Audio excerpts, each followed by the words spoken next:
Okay, plate tectonics. So chapter 2 is on plate tectonics. Plate tectonics is a major theory within geology, and it was only really discovered in like the 1960s. And you might be saying to yourself, that's a pretty long time ago. But like when I was in college, the 1960s, I don't know, it wasn't that long ago. And my college professor, he was in college when they came up with this theory. So literally they had textbooks, and then like the next semester they were like, we got to get rid of all these textbooks because they're completely wrong. And to me that always kind of was crazy, because sometimes I think we have this idea that like all the big scientific discoveries have already been made. Like we have a pretty good understanding of the universe right now, but truthfully, like we are obviously still wrong sometimes. And the fact that it's only been like 60 years since this major unifying principle of geology was discovered kind of always makes me think like what else could come along even within our lifetime and change our understanding of an entire field. Question? It's like how like during like until like the mid like 1900s they believed that there was an alternative explanation for oxygen. Mm-hmm. Like I forget what it's called, but they believed that like if like because they said when like the fire died out, that means like it had too much of this, and like something ran out. Like some other fuel source or something. Yeah. Yeah, so it just goes to show like that there are still things to be discovered, and that like we are still wrong about things. And like we talked about last week, as scientists, we have to remain open-minded. It presents that issue with the public of being like, oh, well, yesterday you said this, and now you're saying this entirely new thing. It's like, well, yeah, because yesterday we didn't have all of the evidence, so we can only ever make our best argument with the evidence we have. So if we get new evidence, we're going to change our argument. Now, the objectives for this chapter, so these are ideally things you'll be able to do by the end of this lecture, is describe the ideas behind tectonics and how they started with this guy Alfred Wegener and his hypothesis of continental drift. Describe some of the physical and chemical layers of the Earth. We did look at that a little bit last week. I drew on the board for you a little bit of the layers. Explain how the movement at the 3 types of plate boundaries causes earthquakes, volcanoes, and mountain building. So just looking at what we would call like the surface manifestations of these internal processes. So what happens when these boundaries occur.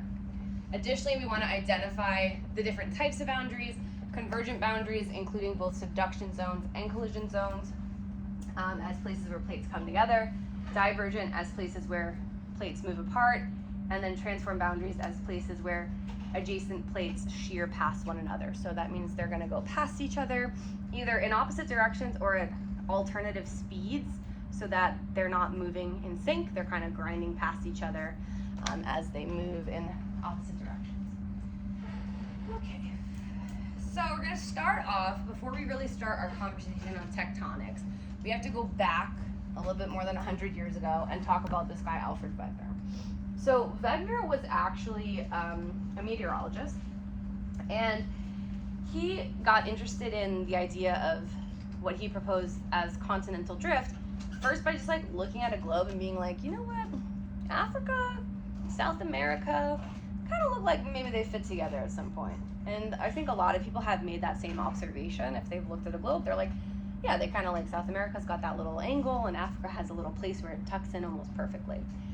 And he was like, that seems odd. Like, he had some questions. What could have possibly caused that? So then he engaged in the scientific method, and he developed a hypothesis. And his hypothesis was that a supercontinent used to exist where all of Earth's land masses were together, and then over time, the continents drifted apart into what we see today. So they used to be all together. He called his supercontinent Pangaea, which means all. Pan means all, and Gaea means land or earth. So all lands coming together. I don't know. I feel as though every person I've ever met who spelled Pangaea spells it wrong. So just make note that it does have that extra A in it. Pangaea. Okay, so there is an extra A there that you'll probably forget exists if you don't speak Greek or whatever this comes from. So Pangaea means all lands, and he said that this supercontinent existed, and then therefore, since all the land was together, all the oceans were also together, and that giant ocean that surrounded Pangaea was called Panthalasus, which means all oceans, right? Thalasus means oceans, and Pan again means all. So this was his hypothesis, right? A supercontinent existed, they were all together, and he even gave it a time frame. Around 200 million years ago, he might have not known the actual time frame, but he just knew at some point they started drifting apart during the Mesozoic era, during the time of the dinosaurs. Now, at the time when Wegener published this theory, or this hypothesis, it was widely criticized throughout the scientific community. This is the picture he built from his book on the bottom. So this was his sort of image of what Pangaea had looked like. And today, this is the modern reconstruction. This is what we know Pangaea looked like. Sometimes they refer to Pangaea as a C-shaped continent because it looks like the capital letter C. So when you hear that, oh, it's a C-shaped continent. It doesn't mean like a sea like the ocean. It means literally it just looks like a C. So this whole area was Panthalassus, and then this little interior ocean was called the Tethys Sea. And again, it was not widely accepted at the time. But if you look, Wegener was pretty close to right. He had some errors in his understanding. He had Asia a little bit lower. But he had, Africa is connected up. Europe would be up here. I don't know why it's not labeled, but Europe's up here next to North America. South America is in that position. Antarctica and Australia were both connected, just a little bit more positioned towards the poles than what is really shown here. India is also down here, which I don't think he really accounted for. I guess maybe here with his little clip of Asia being in the bottom. So very, very close to what is determined to be accurate today. All right. So what evidence did Wegener use to formulate his hypothesis? He didn't just come up with some crazy idea for no reason. I told you the first piece that kind of sparked his curiosity was this fit between the continents, especially South America and Africa. This is something many people have observed. They look very much like puzzle pieces. So it follows that perhaps they were once connected. He also noticed that there are fossils that have a distribution across oceans, even though these animals would not have been able to travel across an entire ocean. So if we look at the continents shown here, South America and Africa today, as you may know, are separated by the Atlantic Ocean. There's this famous little guy right here, the Mesosaurus. His fossils have been found in South America and in Africa. The Mesosaurus was a small freshwater reptile, similar to like a caiman or a crocodile. He would not have realistically been able to swim across the entire Atlantic Ocean. So, in order to explain how his distribution could have spanned these two continents, it made sense to Wegener that in fact these continents were once together. The ocean didn't exist at some point when this animal lived. Same thing we see here with another animal, Lystrosaurus. I don't know much about that guy. Kind of looks like crocodile, walrus. Not really sure what he's all about, but maybe like a sloth and a walrus combined? Yeah, some kind of ancient organism, most likely reptilian of some nature, just based on the timing of this, but I'm not exactly sure what that guy is. And then we have this fern, Glossopteris, which spanned all these continents, right? We got it in South America, Africa, India, Antarctica, Australia, ferns growing all over the place. All right, so all of this just led him to believe, okay, here's some more evidence that maybe they matched, and here are the puzzle pieces and how I think they fit together. So all of the opponents had their ideas like Wegener. You're crazy, man. Okay, the continents can't move. The Earth is fixed. The Earth is not dynamic, right? He's like, how would solid rock push its way across the globe? It made no sense. So probably the Mesosaurus just hopped on a piece of driftwood and it floated from South America to Africa, and then he repopulated on the other side of the ocean. Or maybe there's land bridges. We do know that land bridges do exist on Earth, and occasionally when the sea levels drop, they're revealed and then things can migrate. Or maybe there were little islands, so he didn't have to actually go across the whole Atlantic. He probably just went one step at a time until he got there. So those were all sort of conflicting hypotheses at the time that others used to explain why these distributions occurred. Additional evidence is not just fossils matched, but actually rock bodies matched as well. So if we look at the Appalachian Mountains in the United States, they match in all their characteristics to the Caledonian Mountains in Europe because they're the same mountain range. They just literally were the same. They formed when these two continents crashed together, and then Once they separated, the mountain got ripped in half. The Appalachian Mountains are pretty old. That's why, like, you guys ever been to the Appalachians? They're all around here. So, like, if you've done hiking here, you've, like, probably hiked on part of the Appalachian Mountain Trail. I climbed the Delaware Water Gap for a school trip back in the 8th grade. So. Yep. So that's part of it, right? They go all the way down to, like, Georgia and all the way up through Maine. Like, barely mountains, right? Like, hills maybe is, like, a better term for them. Like, if you think of mountains, you're probably thinking, like, the Rockies or the Himalayas.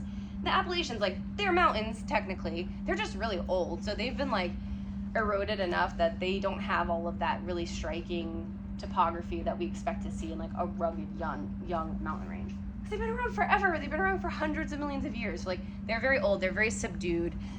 They're not quite as striking as some of the other mountains that we have here in the U.S. Another piece of evidence that Wegener used was this idea that ancient climates are not consistent with the current latitude of certain land masses. So on Earth, because of the fact that the Earth is a sphere and it's tilted on its axis, different portions of sunlight or different amounts or intensities of sunlight hit different parts of the Earth throughout the year. At the equator, you continually get direct sunlight all year, so it's always warm there. And based on uniformitarianism, we know that this is always true. The equator didn't used to be freezing cold, like, maybe at some history of Earth it was colder, but it always got the same amount of light pretty much that it gets now. So, like, temperatures were pretty consistent. The poles have always been colder, the equator has always been warmer, and the mid-latitudes are going to have shared characteristics and experience seasons. So when we find organisms that are adapted to a specific environment, it tells us that it tells us about what the climate would have been like in that environment. If I find a palm tree, I know that it has to be a tropical climate because that's the only place where palm trees live. So if I'm suddenly finding, like, okay, coal swamps, which are places that are typically found in warm, moist environments, if I find coal swamps in Antarctica, it tells me, like, probably Antarctica wasn't there at that time. It was located somewhere else. Or if I find them here in Western Europe, like, probably Europe was located near the equator because that's where those swamps would have formed. And it's not there today, it's much further at a much higher latitude, which isn't consistent with the formation of those environments. So this is just one example. So if I find all this evidence of ice sheets in India, right, typically there's not a lot of glaciation in India. On top of the mountains, sure, but, like, elsewhere, no, there's not gonna be. So it just tells us that those land masses must have been at some other location previously.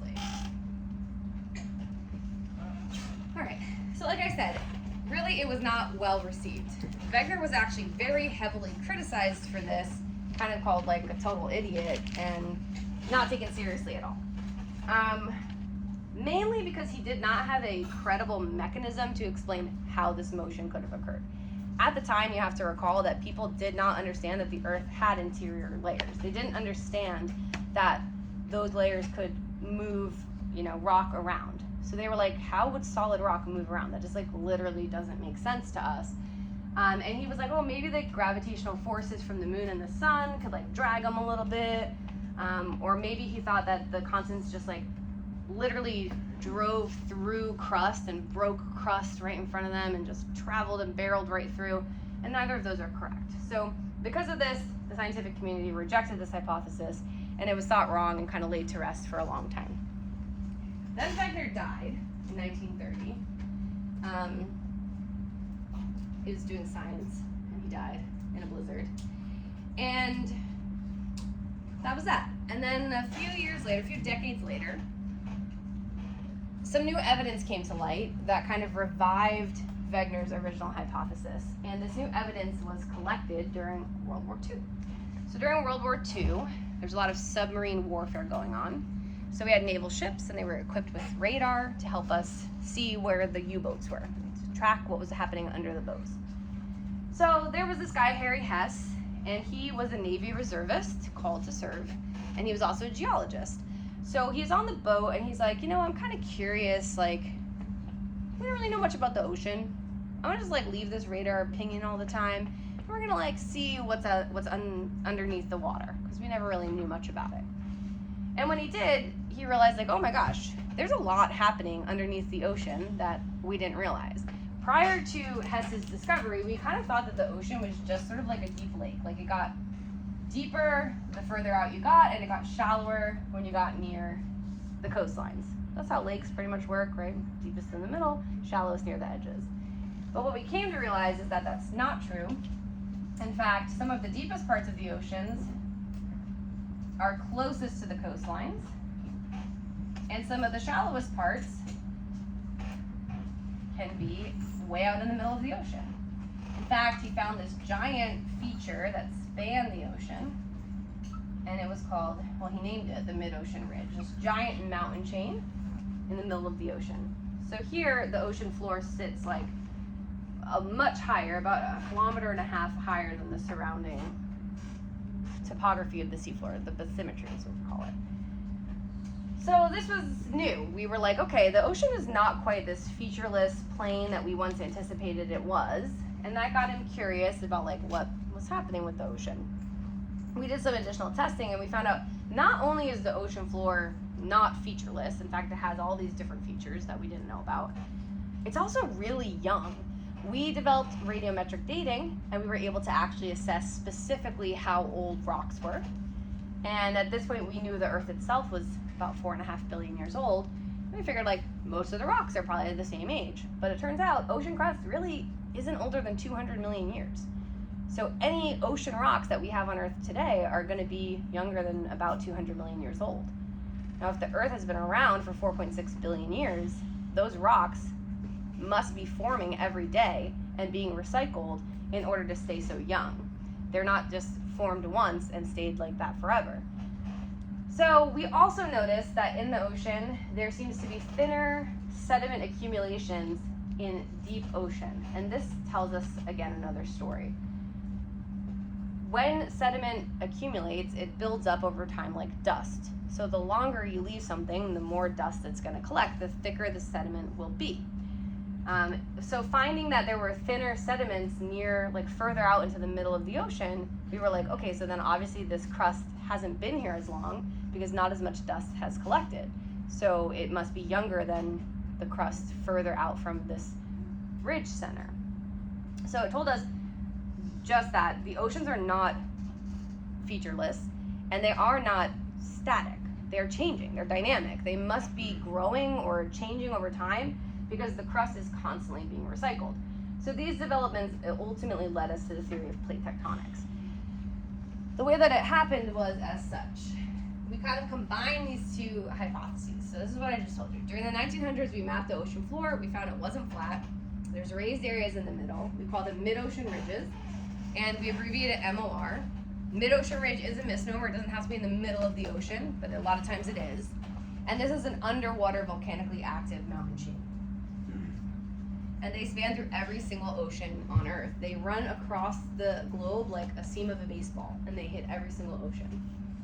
So in the 1960s, Harry Hess proposed an idea that helped to support Wegener's idea of continental drift. And Hess's proposed idea was called seafloor spreading. It's a very fancy term for literally saying that the seafloor spreads. So he noticed that there's a process that occurs where new oceanic crust is created at mid-ocean ridges, and during this process, older crust is pushed away until it gets eventually subducted and destroyed. This whole recycling process takes about 200 million years or less. So right here, baby ocean forms. It comes out of this volcano. It solidifies and it moves down the side of the ridge and pushes old ocean out until ultimately that old ocean is forced back into the mantle in a process known as seafloor spreading and subduction. The Earth works, the oceans are like a giant conveyor belt. So they just kind of form and then they get put back in, and then they come out and then they get put back in, just like a treadmill or the conveyor belt at the grocery store. Mid-ocean ridges form where plates are being pulled apart. So when the crust is being pulled apart, the crust at the center gets really thin, and therefore it relieves pressure on the rock material that's underneath. Remember I told you last week, this is the lithosphere. It's made of solid rock. It includes the oceanic crust in this instance, or the continental crust here. And then this darker gray part is going to be the uppermost mantle. right underneath that, we have also solid rock, but recall that this is our soft solid. It's like a plastic, like toothpaste or silly putty. So it is able to move and flow, albeit pretty slowly. If I knock over a tube of toothpaste, I'm not like rushing over with a paper towel to clean it up. It would eventually spill, but it's gonna take a while. So that's what this rock material is like. Now, when the crust here gets really thin because it's being stretched out, again, imagine like silly putty, if you pull it apart, it gets really thin in the middle. It relieves pressure here and it allows for a process called decompression melting, where no more pressure is acting on these hot rocks, they immediately turn into a molten form. So they're gonna be much more liquid, they're gonna become less dense than the surrounding rock material, they're gonna rise to the surface, they're gonna be extruded from this volcano, and then they're gonna solidify into rock and push out the ocean on either side. So you can see it kind of in a little GIF here. Making new ocean crust right there at the mid-ocean ridge. While new oceanic crust forms at the mid-ocean ridge, a roughly equal amount of old crust gets destroyed. So Hess appreciated that since the oceans are not just like getting bigger and bigger and bigger every day, there must be some sort of force counteracting this creation of new crust. If new crust is being created, old crust has to be destroyed. Why is that? Earth is a system. We only have the same amount of stuff we've always had. So if we're making new crust, we're destroying old crust somewhere else. Now, this process where old oceanic crust gets destroyed is called subduction, and it occurs when oceanic crust is forced back into the mantle, where it melts and reintegrates into the mantle and then can come out again as new crust. The surface manifestation of subduction is a trench, because when the plates come together, it's not a smooth process. If you have two slabs of rock and you force one below the other, it doesn't just slide smoothly down. So imagine that this is my crust. It could be oceanic, which I show with a flat hand, or continental, which I usually show with a bigger hand because continental crust is thicker. So it's like I have oceanic crust and I have some other older, more dense oceanic crust on this side. This is gonna subduct. So when these two meet, this subducting plate, it's gonna tug on that overriding plate. It's gonna pull it down a little bit as it starts to subduct.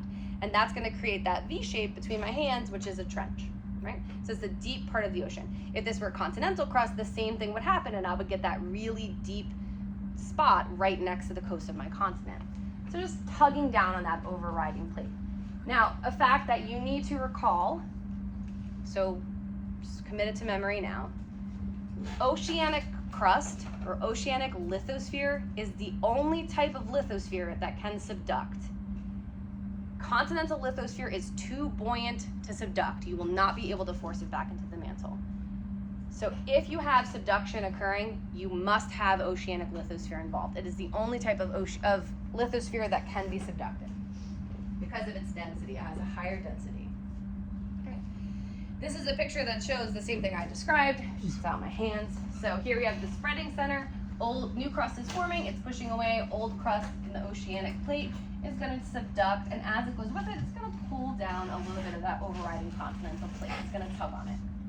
Then some other stuff's going to happen once we get down here. These like wet rocks are going to have a lower melting point, so they're going to start to melt. Partial melting of this plate is going to produce magma. The magma is less dense than the rock material around it, so it rises through the crust until it spills out onto the surface and creates a line of volcanoes. So when you have subduction occurring, there are two telltale features. You're going to see a trench, and then some distance away, you're going to see a chain of volcanoes. Now, if it's subducting beneath a continent, the volcanoes will be on land. If it's subducting beneath an oceanic plate, the volcanoes will start on the ocean floor and eventually breach the surface to become islands. Like Hawaii. Not quite like Hawaii, because that forms differently, but like Japan would be an example, or the Aleutian Islands. All right, so just to sum it up, new crust forming at mid-ocean ridges, old crust being subducted and destroyed, works together as a conveyor belt. It recycles the ocean floor about every 200 million years. All right, so what evidence did Hess have to support the idea of seafloor spreading? Okay, well, his first piece of evidence was that ocean rocks show a record of a reversal of the Earth's magnetic field. So just stick with me on this if it's confusing. Maybe it's not, but I feel like it is for some. Rocks in the oceanic crust contain a lot of iron. There are dense rocks in the oceanic crust, primarily a rock called basalt, which we'll learn more about, and it's very rich in iron. is it forms from what's called mafic lava. So because of the fact that it has iron, it has magnetic properties because iron is a magnetic metal. So when the rock is still molten, let's say we have the mid-ocean ridge right here, magma or lava is spilling out of the ridge and coming out onto both sides. When it is still molten, all of the iron within the rock is going to align itself with Earth's magnetic field. Right now, Earth's magnetic field is in what we call normal polarity. Whoops. Oh my God, that made my circle so messy. Okay, it's in what we call normal polarity, which means that the magnetic North Pole is aligned with the geographic North Pole. But every once in a while, Earth's magnetic field flips, and magnetic North is hovering over here by the South Pole, and magnetic South is hovering up by the North Pole. What would that mean for us? Well, if you had a compass, instead of pointing north, it would point south, point in the opposite direction. So during periods of normal polarity, all of the iron is going to line up in one direction. It's going to line up, with the magnetic field of the time. So we're like, okay, it's all pointing towards the North Pole, just like a compass, perfect. But then if we look at older rock, we notice, hey, the iron in this rock is aligned in the opposite direction. The iron can only realign itself when the rock is in a molten state. Once the rock solidifies, it's locked into place. If we go back even further, we see, oh, you know what? Over here, this slightly older rock further from the ridge is back to that same original orientation that we see today. So this flip-flopping of normal and reverse polarity, we see it symmetrically on either side of the ridge. And what it indicates is just the fact that not all the ocean crust formed at the same time. If it had, it would all be aligned in the same direction. So since it goes back and forth, some of it formed during normal polarity, some formed during reverse, some formed during normal, and they'll match on either side. So the thicknesses of these bands will match approximately on either side, as with these, as with these. They're going to be a mirror image of one another. So that was the first piece of evidence, and literally it just said, hey, we know that the ocean did not all form at the same time. This was like big news at the time. We didn't know that before. We thought the Earth just formed and it had been like that forever. And this is kind of what it looks like. They use colors to show the same idea. You wouldn't be able to see it with like the naked eye. You wouldn't be able to see the iron in one direction or the other, but when you like use a magnet, you'd be able to tell. All right, so one direction, the other, so on and so forth. And it goes back all the way from the mid-ocean ridge to wherever the crust is being destroyed. Okay, the second piece of evidence is that, like I told you, we discovered, radioactivity, like similar times to this. And using radioactive dating or radiometric dating, we were able to determine the specific age for rocks. Igneous rocks are something that can be tested. We can test these certain crystals within the igneous rocks and figure out exactly how old they are. So what we noticed was that the ages do vary, and the very young rocks are near the mid-ocean ridge, and the older rocks are further away. Question? What do they look for to see how old the rock is? What do they look for now? Yeah, like how do they test that? So we're going to learn more about it later this term, but essentially what they do is they look at the proportion of radioactive elements, so how much it would have started with. Like radioactive elements work like what we call an atomic clock. So when a rock forms, the amount, again, is like locked in, and then it starts to decay. So we can look at the proportion of how much has decayed to how much remains to figure out how long the clock's been running, and that's how old the rock is. But we're gonna learn a lot more about that, and it is a pretty complicated topic, so we'll have to refresh our chemistry a little bit before we delve into that one. But yes, that's what they're able to do. And that was, again, pretty relatively recent. So now, if Hess was correct, we would anticipate youngest rocks at the mid-ocean ridge getting older the further away. And they do. They start youngest here. These ages should match. These ones should match each other. These should match progressively older on either side. Again, mirroring one another. All right. So with this discovery, Hess was able to provide the explanation for how continents move.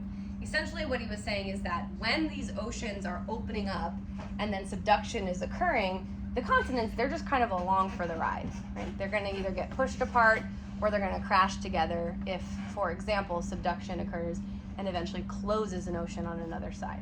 So together, that kind of developed the theory of plate tectonics, which is, like I said, the unifying principle of physical geology that we have today.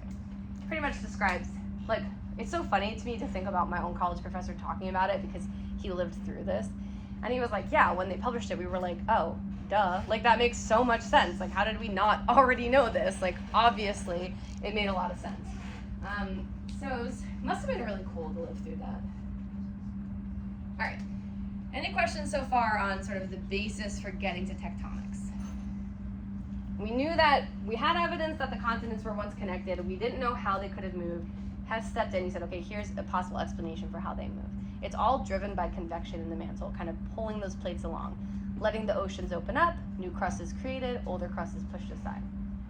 All right, so now the basics of tectonics itself, we look at the map of the world and we can break it down into like a dozen or so tectonic plates. Now the plates are called tectonic plates or lithospheric plates or just plates. Sometimes when people write about tectonics, they want to call the plates plate tectonics, but that's the name of the theory is plate tectonics, but the plates themselves are just called plates. The tectonics is the action, the moving. So you don't say like, oh, the plate tectonics. They're just called plates. Now most continents sit pretty much on a plate.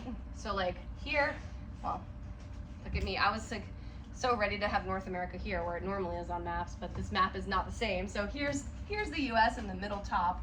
The North American plate has, you know, pretty much all of North America. So the US is pretty firmly in the center. Us New Jerseyites, we're like right here, like smack dab in the middle of a tectonic plate. We have a lot of geologic activity happening in New Jersey. Some, like, I remember, like, sometime last year or so, there was, like, a minor earthquake. Sure. I'm 35, you know how many earthquakes I've lived through in New Jersey? Like that one, right? So not a lot of geologic activity, right? The earth is still dynamic, but no, not much happening in the middle of a plate. If I lived in, say, like California, that would probably be a different story, because I'm much closer to that plate boundary. Same thing, like I said, most continents are confined to one plate.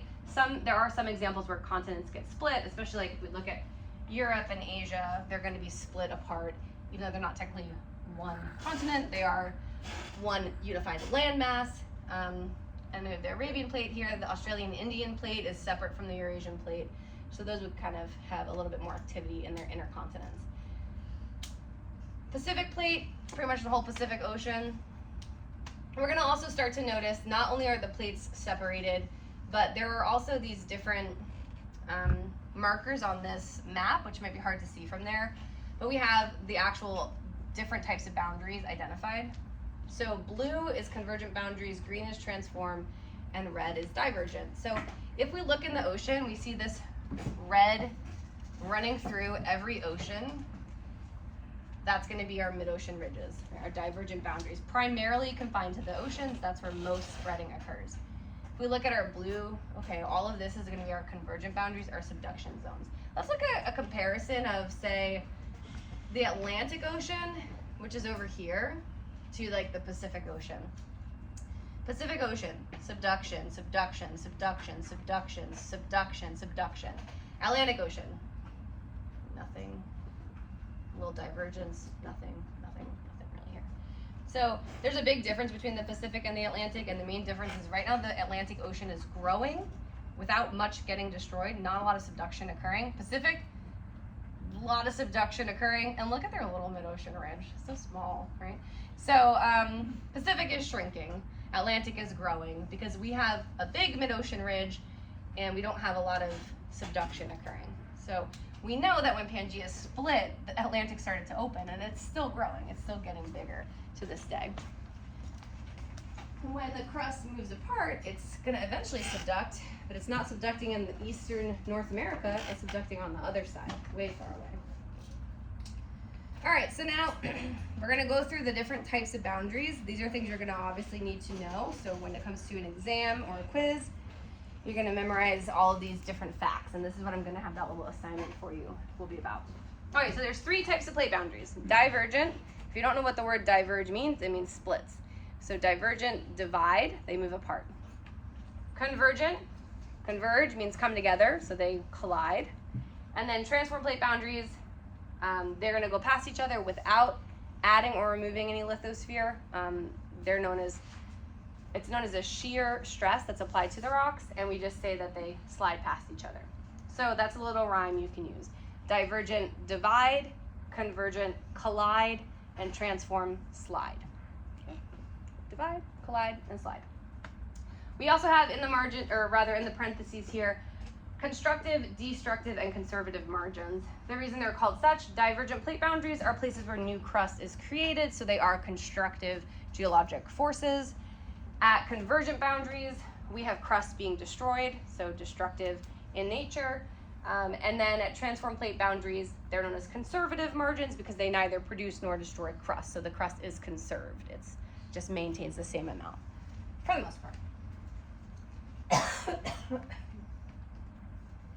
All right, so now we're going to go through each type of boundary and kind of talk about what we would expect to see at them. At a divergent plate boundary, which we also refer to as spreading centers, new ocean floor is generated as the plates move apart. Most divergent boundaries are associated with oceanic ridges. So typically speaking, when you have a divergent boundary, it's probably going to be in the sea. It's going to be splitting or ripping apart of an oceanic plate. That is the largest topographic feature on Earth's surface. It exceeds 70,000 kilometers in length. So I showed you how it traces through all of the oceans.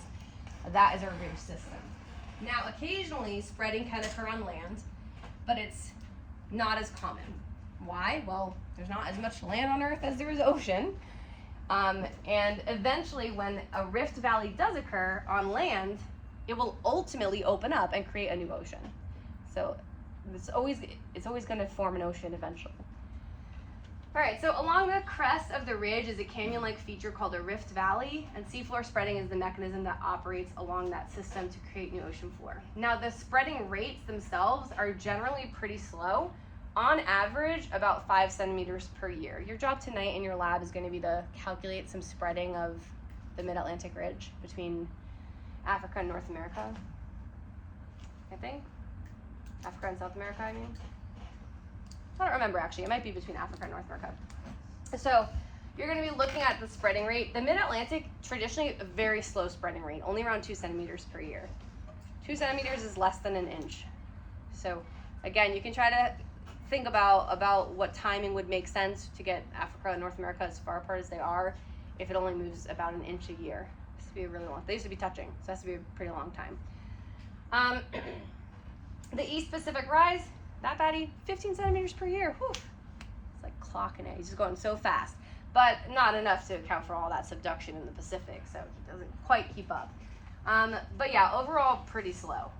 5 centimeters per year is like, on average, about the rate that your fingernails grow. So think about, like, do you notice your fingernails growing each day? Probably not. After a couple days, you might notice, oh, my nails are getting kind of long. After a few weeks, maybe you need to cut them. But we're pretty small compared to continents, so if you're looking at that on a much bigger scale, it would be much harder to perceive, which is why we didn't know about it for so long, because it was imperceptible to us. This is another image just showing what's happening.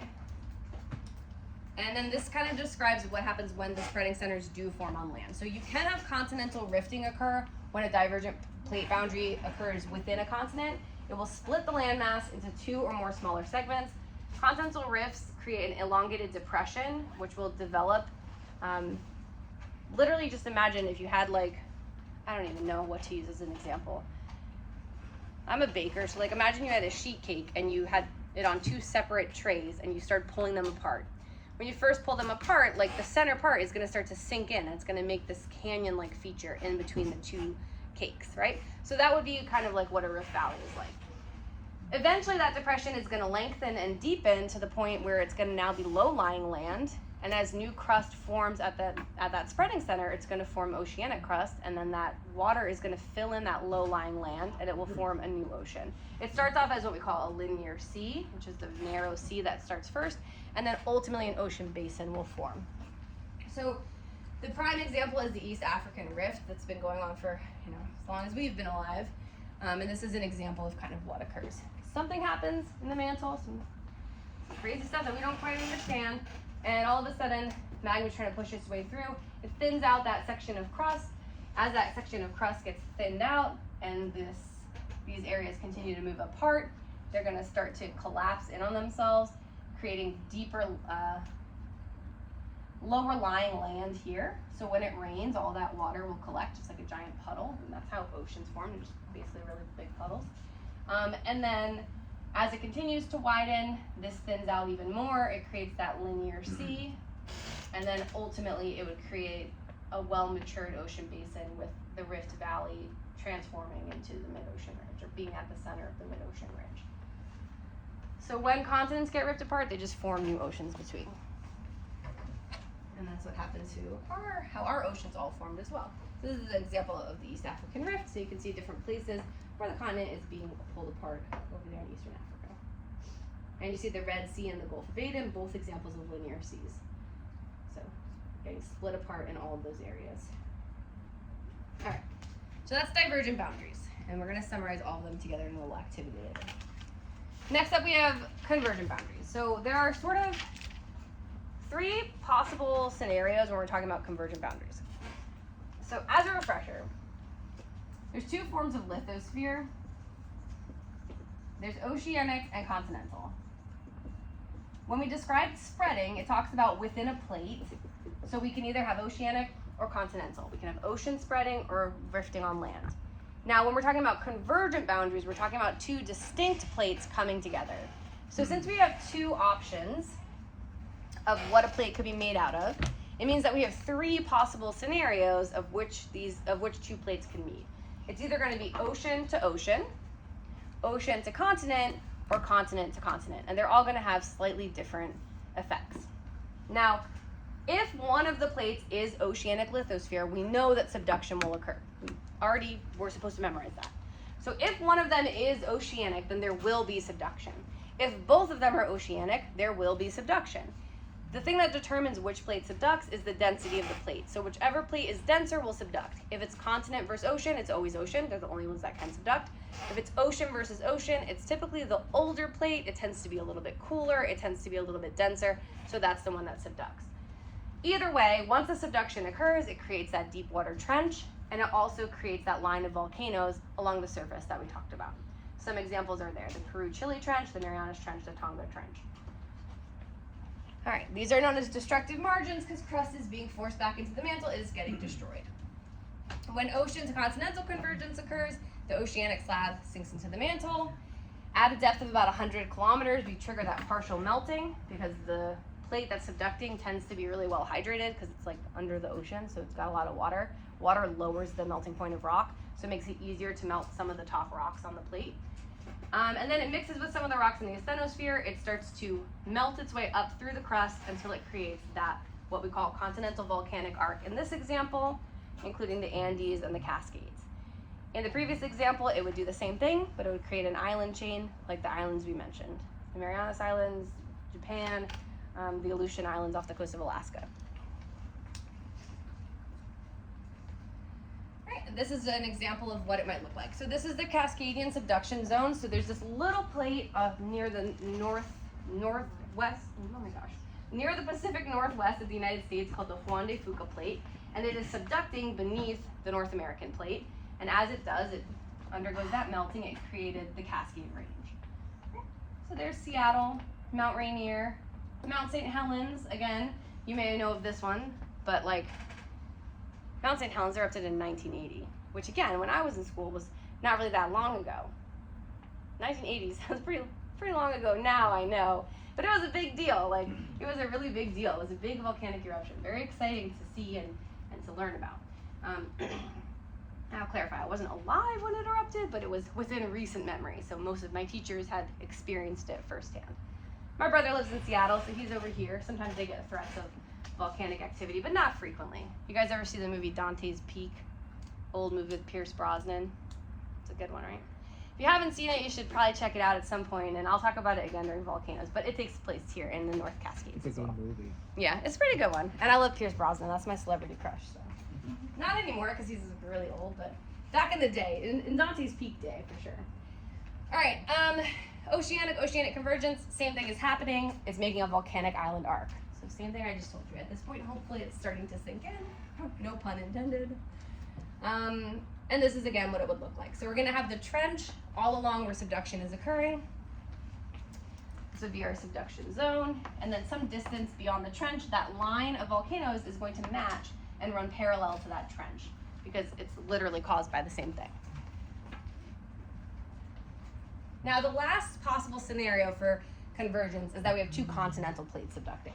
So I told you that because of the fact that continental lithosphere is too buoyant to subduct, when these two crash together, neither is forced into the mantle. So instead, they just smash together and they just start piling up on top of themselves. And then they create really, really tall mountain chains. Typically not volcanic, because subduction is what provides the magma for the volcanoes. So since that's not happening and they're just crashing together, they just pile up and make really tall, non-volcanic mountain chains. Right, examples would be the Himalayas, the Alps, and the Appalachians, which again, you probably don't consider them the same, but back in their heyday, they were just as beautiful as the Himalayas and the Alps. They're just really old now. All right, so that's convergent boundaries. And this is an example of continental to continental convergence. So India crashing into the Eurasian plate is what is causing the formation of the Himalayas. It rose up a bunch of this area here called the Tibetan Plateau. And right at the center, or right at the front of that boundary is where all of the rock is piling up super high. India used to be situated, if you recall from that picture of Pangaea, like way down by Antarctica in Australia. And then it just like booked it up north. As soon as Pangaea started breaking apart, India was like, and it came up so quickly. And it's still just slamming into Eurasia today. It's still moving at a relatively quick pace. Yeah, Karen. So were there things at one point where just India would just not exist, but like just be a convergent, just be a mountain? Yeah, basically. I mean, at some point they're going to just be so melded together that it wouldn't be what we would consider like India today. Yeah. Now, mountains can't grow forever, right? There is a point under which they'll collapse under their own gravity. So like it will mellow out eventually. But yeah, essentially all of this, that like look how big it used to be, and then it got all taken away into this like accretionary ledge that we see here. So that's what happens. All of the land will eventually be in a new place somewhere. All right, so that's convergent boundaries. Last one we have are transform boundaries or transform faults. Here, plates slide horizontally past one another. They're not making or destroying crust. Most of these occur along adjacent sections of ocean floor near the mid-ocean ridge. The reason being that I told you, like, the processes are not seamless. So when the mid-ocean ridge pushes that rock out, it's not happening all at the same exact rate. So some of it's going to move a little bit faster. Imagine like being in a car in 6 lanes of traffic. You're not all moving at the same rate, right? So you're going to move a little bit faster. The car next to you is going to move a little bit ahead of you. If you guys were all touching, you'd be like grinding and jostling against each other, even though you're going in the same direction, right? Because you're not going at the same rate. So that's where a lot of transform boundaries are found, near those spreading centers. We also have a few transform faults that cut through continental crust. The most famous would be the San Andreas Fault. What feature is typically associated with transform faults, do you think? Or what event? Earthquakes. Yeah, earthquakes. So their primary geologic feature or manifestation is earthquakes. There's no magmatic activity, so there's no volcanoes happening. There's not really mountain building because they're not crashing into each other. They're just grinding against each other. So it creates a lot of release of energy that we would feel as an earthquake. So that would be the prime feature that we would expect at that area.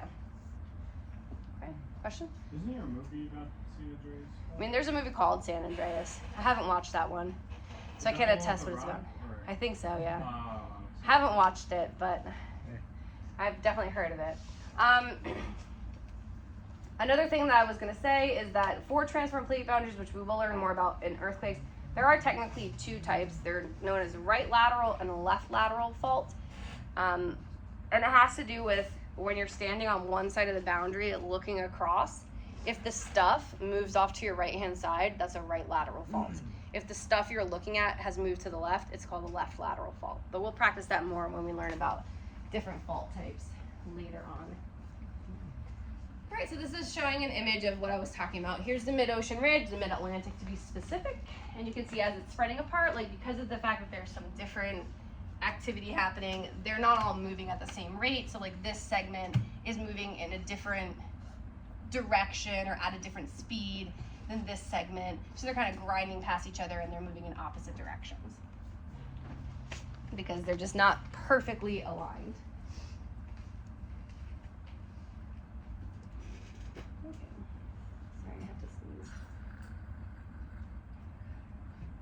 I think I fought it off. That's the worst. All right, so Although Earth's total surface area does not change, the size, shape, and individual continents or plates is always going to change. The plates will migrate. They're going to be created and destroyed. This is what was responsible for the breakup of Pangaea and formation of the Atlantic Ocean basin, and then India colliding with Asia to make the Himalayas. So, a lot of times people talk about Pangaea when they're talking about supercontinents, and they act like it's. I actually saw a thing on TikTok the other day. I mean, on Facebook. It's like this guy who does trivia questions, and he'll be like, every answer starts with P, and they'll be like, what was the first supercontinent? And they're like, Pangaea. And I'm like, that's not even right. It wasn't. Pangaea is not the first supercontinent. Other ones have existed previously. It just bothers me because that same guy asked a question once about glaciers, and he also said the definition of glaciers wrong, and I was like, stop doing geology questions and literally getting them wrong every time. So just gotta be a watchdog for all those internet people. But Pangaea was not the first supercontinent, and it won't be the last. Earth's crust is constantly rearranging, so there's times where it comes together, there's times when it breaks apart. If you watch any, if you look at a lava lamp or something, right? The bubbles go away, and then they come together, and then they break apart, and then they come back together. It's just part of this natural cycle. So this image just kind of shows the progression of the map of the world from Pangaea's formation, and then once Pangaea formed, it almost immediately started to break up because it was all bumped together. It was just broke apart pretty quickly. So around 200 million years ago is when the breakup of Pangaea started. So it took us that amount of time to get back to what we have modern day. Again, like you can see, there's India. So I told you India was really pretty far away from where it is now. It traveled really quickly. Eurasia and North America are just scooting apart from each other, and India's running behind to tackle Eurasia from the back. It's really coming quite quick. And then Antarctica didn't move too much. It kind of just scooted down a little bit. Australia flipped upside down. It was in a different position, and then it flipped around. So you can see kind of how the progression occurs. Now, because of the fact that we have the Atlantic opening here, and like I said, there's a lot of subduction happening in the Pacific, not much happening in the Atlantic. Over time, eventually, they're going to meet again on the other side of the globe.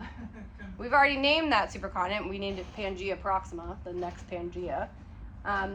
So it'll take a long time to form, but it will eventually come back together once again. All right. That's what we anticipate to happen.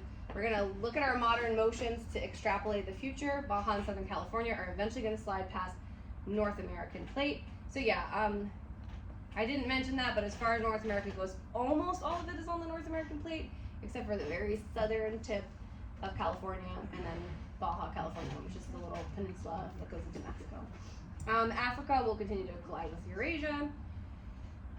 When it comes to evidence for tectonics, we can, or rather an explanation for why this occurs, we look to the mantle. And we can get some evidence to extrapolate motion of plates from hotspots. So a mantle plume is a part of the mantle that's just extra hot compared to other parts of the mantle. We don't actually know specifically what causes the formation of mantle plumes, but we just know that they exist. And sometimes they exist and they'll just pop out into the middle of a continent. So you'll have no subduction occurring, but magma will start spilling out into the middle of a continent, or lava rather, because there's just some really hot spot underneath. And so Hawaii would be an example of this. So like I mentioned earlier, Hawaii is in the subduction volcanic island chain. It's what we know as an example of intraplate volcanism, where it occurs within one plate. And it just forms because for some reason there's hot stuff underneath that starts leaking through the surface. Because of the fact that these exist, we can use them as evidence for plate motion, because we know that the hot spot itself doesn't tend to migrate that much. So once it forms, it'll stay in its area for a while. So as the plate moves over, it's going to be able to track where the hot spot is located, and therefore which direction the plate is moving. Okay. So that's what we can do with Hawaii, for example. Hawaii is an island chain with several different islands. And if we look at them, this is Hawaii, the big island, which is called Hawaii. And this is our youngest. It's still forming today, right? This is active volcanic activity on Hawaii happening pretty much all the time. One of their big volcanoes, Kilauea, it erupted from 1989 until continuously until pretty recently, and now it still erupts pretty regularly. So that's building all the land of the big island. Now, prior to that, Maui formed around 1 million years ago. So before Hawaii, the big island, existed, Maui would have been positioned over here on top of the hotspot. The hotspot is what creates the island. So it's the feeding rock into this area. Prior to Maui existing, Molokai would have been over the hotspot. So if in your mind you can like backtrack in time, imagine that this plate is moving in this direction. No other island except for Kauai exists. Kauai is formed, we move it a little bit more, Oahu pops out, we move it, Molokai forms, we move it, Maui forms, now Hawaii forms. Next to Hawaii, there's a new island over here called like Loihi. It's forming, it's under the ocean, but it'll come up soon. And then we'll have a new Hawaiian island. Eventually, Kauai over here, which is no longer being fed any new crust, will erode and disappear underneath the ocean. And that will continue for as long as that hotspot exists. So by looking at the age of these islands, we can track how quickly the plate has moved and in which direction. So that's what we do. And we can look at hotspot tracks all over the globe and see kind of how the plates are moving. All right, so what is it that drives plate motion? So again, another really important tenet that I want you to memorize, along with knowing that oceanic crust is the only crust dense enough to subduct, is this simple statement. Plate motion is driven by convection in the mantle, primarily in the asthenosphere. So mantle convection is the driver of plate tectonics. Convection is a form of heat transfer where you have unequal heating of a substance and it creates mass movement of molecules. And they exist in a convective cell, which is like a circle. The area that's near the heat source, that material, since it heats up, it becomes warmer, the molecules spread out, it becomes less dense, it rises away from the heat source. Once it rises away from the heat source, it's now not hot anymore, it cools down, the molecules contract, they get closer together, it becomes more dense, it sinks back towards the heat source. That is convection. It is the driver for pretty much all geologic processes. It's also the driver for pretty much all atmospheric processes, along with ocean currents. A lot of things depend on convection. It's just the mass movement of molecules. Now, in the asthenosphere, since we have that soft solid, and we know it's unequally heated because the core of the Earth is a lot hotter than the crust of the Earth. So the bottom of the asthenosphere, which is closer to the core, is going to be much hotter than the top of the asthenosphere. So it's just going through making those convective loops or cells. Now this is later aided by the force of gravity. When you have subduction of a cold, dense ocean plate, gravity is going to help to allow that plate to be pulled back into the mantle. It's also going to be assisted by ridge push, which is the force of the additional rock behind pushing the plate from behind. Right? So gravity is pulling the plate down, somebody's shoving the plate from behind, it's all going to work together to bring it back into the mantle. Maybe that stirs up the mantle more to lead to that continued convection. We're not 100% sure what is the accurate model for mantle convection. We know that it occurs, but we don't know if it's because the whole mantle gets mixed up or just a layered version of the mantle gets mixed up. I cannot attest whether or not we'll know that by the end of this class or by the end of our lifetime. We don't know for right now. All right, so slab pull is the mantle being pulled down. Ridge push is being pushed from behind. All right, so like I said, we don't know the actual structure of convective flow. There's two competing models currently.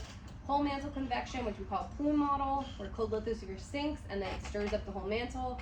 Or what we call the layer cake model, which is the mantle is divided into two separate zones, one with convection and then a deeper, sort of more static zone. So these are the two possible models. This is whole mantle convection on the left. The plate sinks down pretty deep and then it stirs up the whole pot and then it creates even more of those convective loops. This model is typically the one that I draw just because in my mind it's a little easier to draw than that crazy mess. So this is typically what I would show it as, where we have the very slow, extremely slow moving, almost completely static lower mantle. And then in the upper mantle, since the particles are much more plastic in nature, they flow more easily and it creates those convective loops. Here we have the plates moving, the loops in opposite direction, the plates pulling apart, creating a spreading center. Here we have them kind of moving towards each other, creating that subduction zone. So that's how we can kind of conceptualize what it might look like inside the Earth. Don't be crazy, but the Earth kind of reminds me of like a giant cell almost. Yeah. It's a similar structure for sure. There is layering. Yeah, it's all all related, right?